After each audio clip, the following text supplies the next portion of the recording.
"Shit!" Jason Burnett shouted, sticking his thumb into his mouth.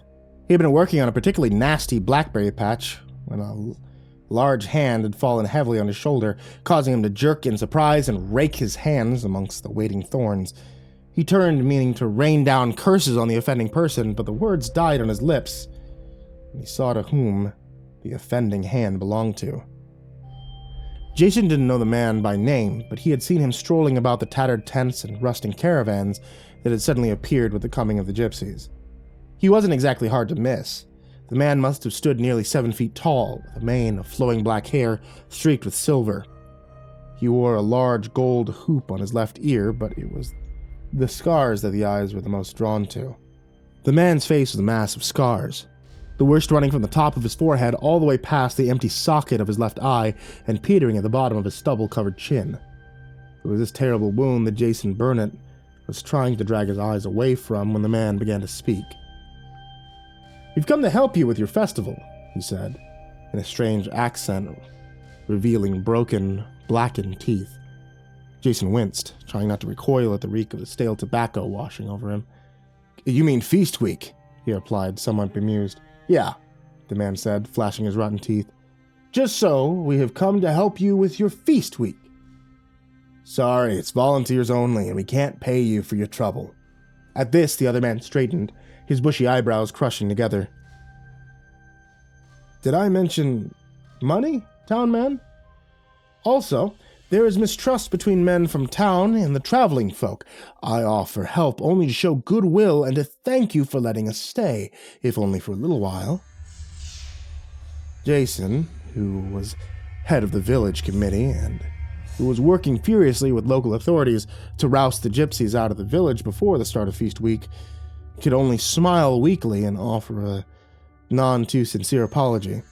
"Sorry, friend," he said, holding up a restraining hand.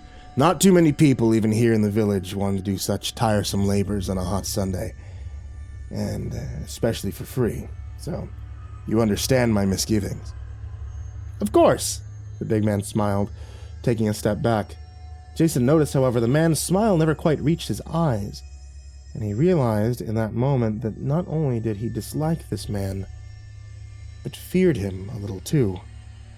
"So it's decided," he continued, holding out a large, nicotine-stained hand.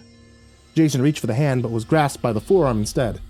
"My name is Radek Lulpine. I'm king amongst the traveling folk." For a moment, Jason was tempted to bow and call the other man Your Majesty, but considered it unwise and simply introduced himself as Jason Burnett. His mind was racing now, a mile a minute. It was already late May, and the tourists had started a slow but steady trickle into the village. The last thing that Jason and the rest of the village council needed was a bunch of gypsies hanging around the village or stinking up the harbor with its picturesque lighthouse and outstanding views of St. Austell Bay. Luckily, they had decided to camp in the back fields of School Hill, far from the center of the village, which gave Jason Burnett an idea. There was a coastal path nearby, leading from Mavagizzy to nearby Pentawan. At this time of year, the path would be overgrown with nettles, brambles, and tall wild grasses. He would put the gypsies to work clearing that path. This would serve two purposes. One, it would keep them close to their own encampment, and two, it would keep them busy just long enough for Jason to convince the local authorities to roust them out of the village. Smiling, Jason took the other man's arm. "Let's talk." It was early the following evening as Jason was enjoying a well-deserved pint after a busy day of erecting flags and laying bunting when John Stampton barged into the lantern. He didn't look about, he just hurried across the room to where Jason sat at the bar. His face was flushed, and Jason noticed the other man's shirt was drenched with sweat, as if he'd come on the run. "What's the matter?" he asked, turning on his bar stool to more readily face the other man. For a moment, John Stampton said nothing, but just stood there, puffing and panting, as he tried to catch his breath. His first words, however, turned Jason's blood cold. "The Van Draven house." "What about it?" Jason asked, hopping off his stool. "I saw them hanging around there." "What?"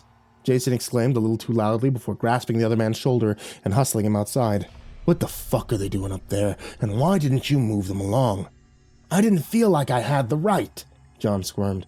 You're part of the village council, John, same as me, and you know it.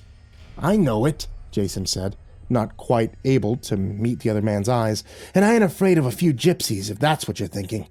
It's that damn house, Jason. I ain't going anywhere near that place. Jason sighed. All right, John. I'll go up there, I'll take care of it, but don't go shooting your mouth off. The last thing I need is people from the village getting wind that these people are rummaging around up there. Okay, Jason, the other man said, almost fawningly as Jason turned and headed up the hill. But we need to get them away from that house, he called after him, before anything else happens to them. Jason didn't turn. He just raised a hand in solitude and headed on his way. 10 minutes later, he was heading down Beach Road past the well-kept houses towards the coastal path. The Van Draven house was at the end of the row, a little apart from the rest of the houses, a large manor estate surrounded by its own grounds. It sat facing the cold waters of the Atlantic like some dark sentinel from another time. Built in 1831 by Lucas Van Draven, the house was a place of murder, suicide, and madness. A dark blot, a stain on the village, cursed and shunned by all, and now the goddamn gypsies were mooching around the place. Jason had just hoped and prayed that they hadn't somehow managed to find a way inside, because he sure as hell wasn't going to go in after them. He was here now, just passing the old place, when he heard voices coming from around the back of the house that bordered on the coastal path. He hurried on a little faster, listening intently. There were voices, all right, coming from a crumbling piece of wall that led into the Van Draven grounds, and one of them was definitely the voice of a small child. That decided him. The Van Draven estate was no place for children, or anybody else for that matter. Cursing, he boosted himself onto the wall and just stopped. His mouth agape. Part of the gardens had been completely cleared away, stood out in stark contrast to the overgrown trees, thorn bushes, and general neglect of the rest of the grounds. Jason was just about to hop down and march over to where a group of the gypsies stood, gathered about their backs towards him, when Radic Lupine suddenly appeared in front of him like some evil jack-in-the-box. "My friend!" he exclaimed, leaping on the wall, driving Jason backwards. He would have taken a nasty tumble if Radic hadn't landed beside him, gripping his shoulder in one massive arm. Jason shook the other man off angrily, stepping away. He straightened his shirt with quick, angry jerks. "The hell are you doing in here?" he demanded, his anger overriding his fear of the bigger man. "What you asked us to do," Radic replied, ignoring the anger in the other man's voice. "See," he said, walking quickly towards Jason, both arms outstretched. Jason had no choice but to retreat further down the path away from the Van Draven house. "Look," Radic said, nodding over Jason's shoulder. Jason turned reluctantly and glanced down the path, but quickly turned back. "Very good," he said, not so easily distracted. "Yes," Radic beamed. "My people have been working very hard." "You didn't answer my question," Jason interrupted. "What are you doing at the Van Draven house?" Radic sighed as if bored with the whole conversation. "My friend, what harm has been done? Yes, I know that perhaps this place is the private property, but it is old and long abandoned. The grounds were a mess and clearly visible along the path from behind the crumbling walls. So I told my people to clean the place a little so that you will see how hard the people of Radic work for your village, yes? Tell me, my friend, how have we offended you?" Jason felt his anger evaporate, leaving him feeling small and petty. The gypsies had done a damn fine job of clearing the path so far, and what they had done to the Van Draven grounds had been almost fucking miraculous. It was the house. The goddamn house. It got under your skin, into your psyche, and Jason began to wonder if madness was catching. "I'm sorry, Radic," he said, offering a sincere apology. "But you shouldn't be in that place. It's dangerous. The house is old, and many bad things have happened there." A sudden voice piped up from behind the old stone wall, speaking in a language that Jason didn't understand. Radic's reaction was immediate as he scurried to the wall, leaving Jason hanging in mid-conversation. He reached down behind the wall and scooped up a little girl. Jason guessed her age to be no older than 7 or 8. She had flowing white hair, and her eyes were covered with a filthy-looking bandage. Nevertheless, when Radek placed her gently on the ground, she moved with a speed and grace that belied any form of handicap. "Is the child blind?" Jason asked, as he watched her hurry away. "Yes," Radek replied, his chest swelling with pride. "Even the least of Radek's people is a good worker, but it is of no mind. We look after our own, as we always have. You were saying about the house, is it dangerous?" "I'm thinking you mean old. How is it you say? Unstable? It will collapse all about us?" "Yes," Jason seized upon the idea. It was as good an explanation as any, and a damn sight easier to explain. "Yes," he said again, peering up at the old house. "This place is very old, should have been condemned many years ago, and besides, you've cleared the part of the grounds that can be seen from the path. No need to endanger your people any further." "Quite right," Radek replied, turning back to the wall. He let out 2 sharp whistles, almost immediately, as if they had been poised there all along. The other gypsies began to scramble over the wall, an assortment of rusty-looking tools slung over their shoulders. Radek spat something at them in the same musical language the little girl had spoken, and they hurried on a little faster. Radek waited until the last man was over, then patted Jason on the shoulder and swiftly walked away. Jason stood there and watched him go, before heading back to the village, trying hard not to glance at the Van Draven house as he passed. Still, he felt buried in its shadow as he hurried away. The next 2 days passed in a blur of committee meetings, hurried phone calls, and long hours of general preparation as feast week loomed ever closer. Jason had just gotten off the phone and was contemplating a nice warm bath when there came a loud knock at the door. With a sigh, he crossed the hall and reluctantly opened it. John Stampton stood there, the setting sun blazing behind him, lending him an almost ethereal quality. Jason had not seen John since that day in the lantern, but here he was again, and Jason had the sinking feeling that he was here with more bad news. "They're up there again," he blurted.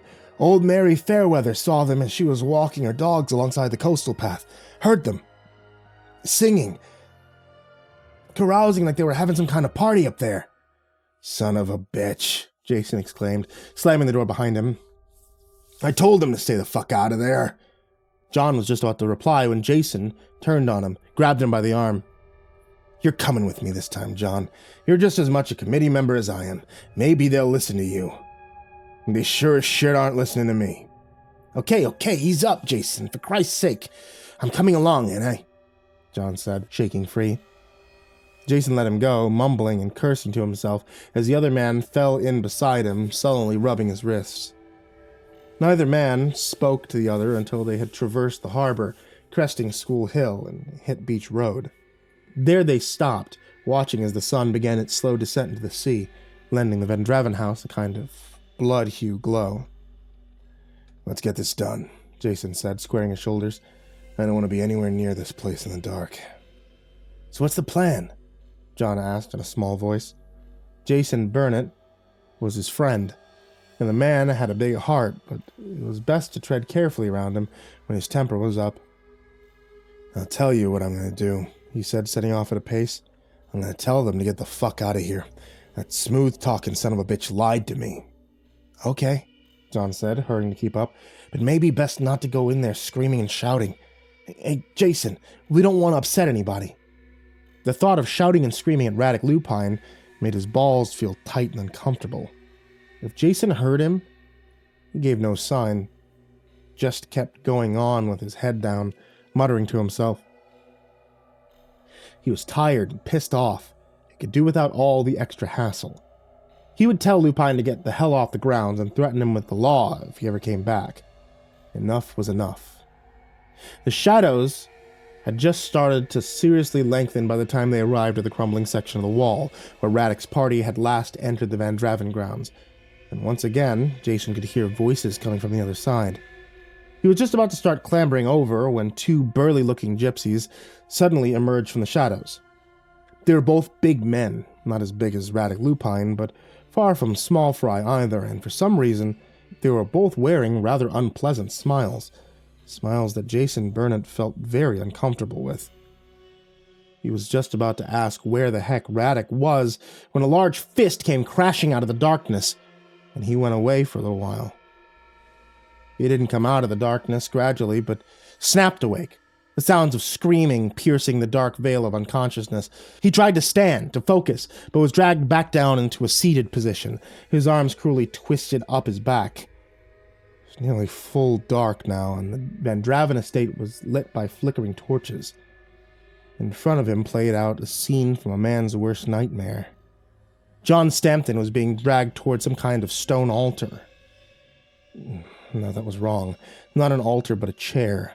A kind of stone throne that sat facing the ocean. The last rays of the setting sun blazing across the cold waters. The poor man was stark naked and covered in blood. Runic-like symbols had been carved into his quivering flesh.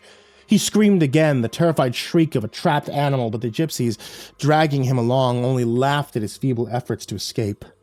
Jason, seeing his friend's fate, began to struggle, but was held easily in place by his captor's enormous strength. He only realized it was Radek himself who held him captive when the man began to whisper in his ear. "Now you'll see something, town man. A ceremony that has not been held for 1,000 years. "Why are you doing this?" Jason stammered. "Because it needs to be done. Once this place was ours and belonged to our people, a sacred place. But that was before the Romans came with their false gods and their scattered people, burning our sacred places, and then, after them, the disciplines of a lamb god, Jesus, who killed our priest and converted the people with their lies, their false promises of heaven, until only a few of our sacred places remain. This was one of those places, or at least it was until that monstrosity was built," he said, nodding towards the Vandraven house. "Our oracle tells us that the sacred stones that once sanctified this place were destroyed, crushed, used in the very foundations of that terrible house, and you wonder why it's cursed," he snorted. But Jason barely heard a word. He only had his eyes for the tableau unfolding before him. Jason Stampton was mercifully passed into unconsciousness. This seemed to bother the surrounding people not one bit, as they flung his bleeding body onto the crumbling throne and secured his hands and feet to its ruined frame with bits of rope and frayed twine. "See, she comes," Radek hissed from behind him, just as a small girl appeared from the shadows. She stood alone, dressed in a pure white robe. The stark white bandages wrapped around her eyes shone like a halo around her head. Jason instantly recognized her as the blind girl that he had seen move with such eerie grace only a couple of days before. As he watched on, the girl savagely ripped the bandage from her face, and the surrounding people gave out a collective sigh. Jason, however, began to scream. He screamed long and loud until cursing Radek managed to stuff a sweat-stained rag deep into his mouth. "Silence, town man," he hissed. "Your time to scream will come soon enough." But Jason couldn't help it. The girl's face was terrifyingly alien. Both of her eyes were white with cataracts except for the third, which sat in the middle of her forehead, just above the bridge of her nose. This eye was black and pupilless, and as Jason watched on, his muffled screams ignored, it began to ooze blood that ran down the girl's pale face like crimson tears. "Radek," the girl snapped. "Bring me the knife." Radek quickly signaled to another man, and for just a split second, Jason was free before another strong pair of hands clamped down on him. Radek, meanwhile, had scurried across the clearing and was down on one knee, offering up the sacrificial knife to the waiting girl, who took it from him reverently, chanting in her small voice until the rest of the people joined in, defiling the night with her guttural singing as if offering up a prayer to the gibbous moon that now sailed overhead. As the girl approached the stone chair, the chanting increased, becoming wild and untamed. Some of the people began to convulse, lost in the ecstasy of the moment. Others fell to their knees, tears openly running down their faces. The girl raised her hand and the crowd fell, immediately silent. She was up on the chair now, standing on the seat between John's splayed legs, knife poised above his throat. She muttered something, an incantation, or perhaps some kind of prayer.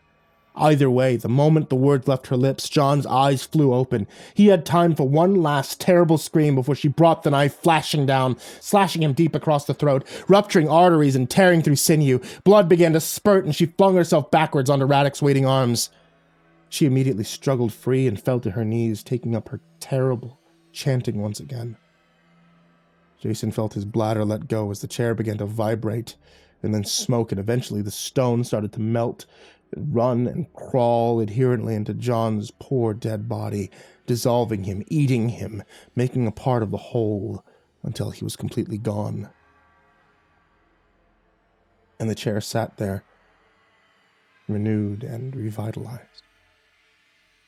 The girl stood, bloody knife in hand, and the cultists went wild, cheering and surging forward and falling at her feet. As she approached the swaying Jason, the lumbering Radek, cursing and kicking the baying mob out of her way, stood proudly by her side. Jason struggled, eyes going wide with terror as he saw the bloody knife still clenched in her small fist. She followed his gaze and smiled. "Do not worry, town man. This knife is not for you, though you will find its bite many times before the night is through. At times, you'll wish for death, even beg for it, for pain is as much a sacrifice as death." "Radek," she said, handing him the bloody knife. "Shall we begin?" The sun was just starting to stain the night sky when Jason Burnett was placed upon the throne. He had endured hours of torture at the hands of his captors, but just like the girl had said, he had begged them to kill him, and they carved the ancient runes and symbols of the summoning into his bleeding flesh. At one point, he had began to ram the back of his head into the ground, desperate to escape the pain, but the cultists had held him in place with ropes and strong bonds, ignoring his pleas. He had screamed and begged for help, but no one had come. The night was eerily silent, as if some kind of spell had been cast over the whole village. The night went on and on, perhaps 100 years, maybe 1,000, until at last it was over. And he lay a bloody heap on the great throne, the sea stretching out before him as infinite as the sky. By his side stood the girl, her robes stained with his blood. Before her stood Radek, knife in hand.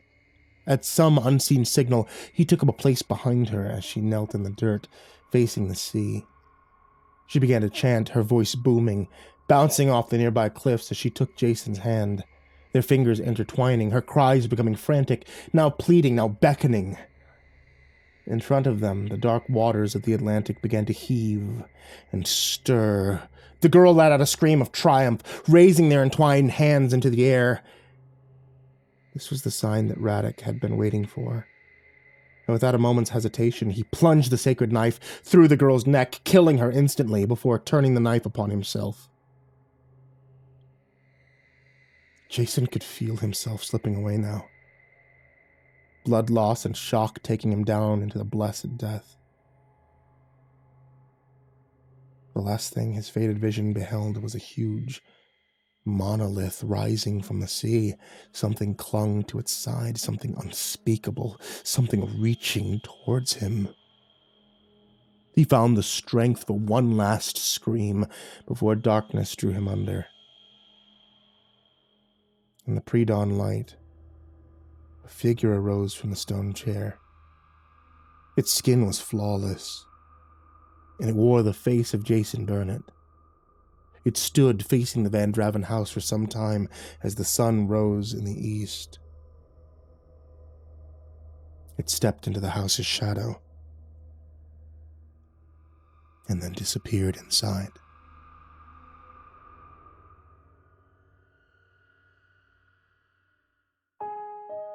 Good evening once again, kids. It's me, MrCreepyPasta, and I want to tell you thank you for watching tonight's video, or for listening to tonight's episode of the podcast. That's available on Spotify, or on Apple Music, or on any other places that you can get podcast. If you guys have loved any of the series you've been hearing on the channel, such as the Neverglade Mysteries, My Tiny Town Has Just Been Put on Lockdown, or Tales from the Gas Station, and you've wondered if there's more, there is. Take a look on Amazon. All these authors and many more have books available on Amazon right now, and some of them I've even done the audiobooks for. Check them out now, see if you can pick up a novel or two, and let them know that I sent you. As always, I want to give a big thank you to all of my supporters on Patreon. You guys are the real MVPs, and you allow us to get a whole bunch of custom stories that are only heard here on this channel, on this podcast.